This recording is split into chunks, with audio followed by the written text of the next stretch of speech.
All right. First of all, thanks for doing this. No worries. Yeah. No, I mean, people come asking us all the time, what's it like living in an energy efficient house? And I've said this to other clients. I feel that if I'm telling them what it's like living in an energy efficient house, I'm trying to sell them a house. And I personally believe there's so much good for it that I probably get carried away a little bit too much. So the best way for us to do it was to come back, and we're going back to different clients and saying, hey, would you mind taking the time and telling people what's your experience? You know, how is it? How has it been for you? So yeah, I mean, how is that? How have you been in here? A year and a bit. Yeah. Right. So we moved in. It was November. A year passed. So like a year and a bit. Nearly 18 months, Yeah. isn't it? Yeah. It goes by quick. Yeah, that's right. It is. Picky. So I guess from my perspective, it's just such a lovely house to live in. It's quiet. It's calm. It's amazing views.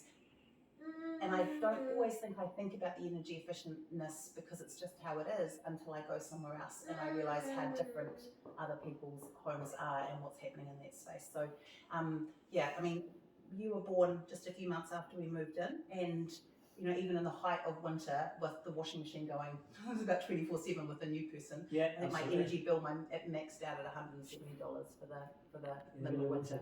Yeah, right. And I mean, generally, if it's a hot day, if there's sun, not hot, if there's sun, I don't need any heating at all. Yeah. It's amazing. And I often sit here and I look out the window and all the neighbours have got their fires on and I've still got the door open because I'm nice and toasty. So it's just a real pleasure to live in. Right. Yeah. So when you said you go back, you notice it when you go to other people's houses. What do you notice most about it? How much their temperatures drop away in the evenings, probably when you're there. Just how much heating they're needing to put on compared with me, which I don't really need to have anything on. I think sometimes the noise is quite different as well. I mean, we have weekends, you know, there's a lot of cars that hoon around the hills here and enjoy it as a sort of a lap, and unless I've got the doors open, I really can't hear them. Whereas I know other neighbours in Casbay, you know, it's a huge challenge and issue for them, and people have chosen to leave because they're close to the road because of the noise at the weekend. So, you know, and I really, unless I've got a window open, I don't know that's happening. So, yeah, it's pretty amazing. Yeah. I mean, speaking of the windows, I mean, when we were designing the house, this was, I want to sit here and have a cup of tea, looking at the view. I know I was like, hey, this is going to overheat the house in the morning and things like that. But yeah, it really is impressive. Yeah.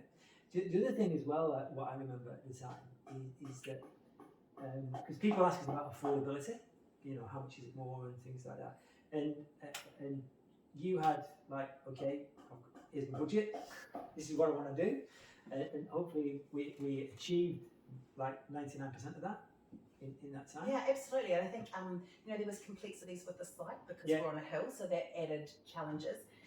But for the addition that it was going to be for the extra insulation and the windows and the things to sort of bring it up to our energy efficiency spec, I don't regret that for a moment in terms of how it feels to live. I didn't think it was as much as I thought it might be because I know we costed both ways, didn't we? What it was going to be not and what it was. And it was, from my perspective, hugely worth the investment. This is our forever home. This is where we're going to live forever. So to have something that's warm and dry and comfortable and amazing in that space long term is pretty special. Yeah.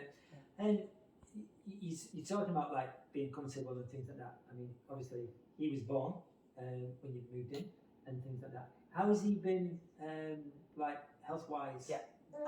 In terms of colds and flus and stuff, he's amazing. He's done really well. Even now you're at nursery, you still haven't picked up as many lurgies as everyone kind of expects or anticipates in that space. So yeah, he's done really well. It's just an incredibly comfortable house to live in. To be able to get up in the middle of the night and feed him and it still be, you know, a comfortable temperature. You know, those things are pretty special, pretty nice to have. It just makes life easy, if that makes sense. There's not that having to think about those layers. Yeah, I think that what people don't realise, and something I talk about, is that sleeping in cold temperatures, I know it damages your respiratory system and leads to colds and flus and things like that.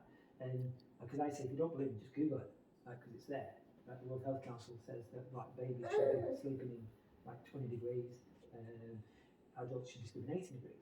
Well, most people will put either a heated blanket or a hot water bottle and be under the covers and you can see the breath. Right, so it's really cold and damp. And honestly, some mornings we come up here and it's like, oh, there's snow on the hills over there, and it's I wouldn't know from the temperature being any different, you know, and that's pretty special. In the height of winter, I sometimes have the heat pump that comes on a little bit just first off in the mornings because we were up quite early with him. So I have that first, I often have it set for just an hour and a half, sort of from 6 in the morning, so that it just heated till we sort of got sun. Right. And then occasionally I'd have it on for just an hour in the evenings. But that was really all, and on days that there was sun, didn't need that at all. So that's your passive energy. Yeah, absolutely. I mean, I remember you saying to me, you know, if there's a few days of gloominess, and definitely that's kind of when you need to think about it. But the rest of the time, if there's sun, it's just amazing. So No, I mean that's great. And at the end of the day, is that you're experiencing it. Do you know what I mean? And people just don't get it that they've got this comfort that in the house, and the whole house is that way. So I mean that's part of us coming back and you sharing it. I mean I think we're going to take 1 or 2 pictures of like your staircase and things like that and what you did, because I think what's nice from my side, what's nice about the house is that it's very individualised for you. And I think and I guess that was you know, the design was a bit that probably took us a while to get right, but it was you know, it was really nice to be able to be as involved in that as I was, and I really enjoyed that opportunity to kind of put my stamp on it. I had quite a clear idea of kind of what I wanted in terms of spaces to live in, and you know, they work amazingly. It's there's no space that's not kind of utilised in the house. It's all lived in, it's all used. It works really well. You know, Dad and Joy are here staying at the moment. It's absolutely fine with sort of extra people in the mix as well. It works amazing for me and Will. It was great for me when I was here before you arrived. So it's a pretty special space. So you wouldn't go back to living in a... I'm never going to go anywhere. This is forever. You know, not just because of location, but it's just There's a calmness, a quietness, and that's not just a noise thing. It's just something about how it feels as a space to live in. The te reo name I've given to the house is Whakaruru, which means sanctuary, and that's kind of what it feels like to me. Yeah, fantastic. Lovely place to be. It's really amazing. No, it's pretty special. It's special for us that we've been able to help you in that journey. So thank you. Yeah, proper home. Hey, Baba. To be part of it. Yeah, thank you. Okay.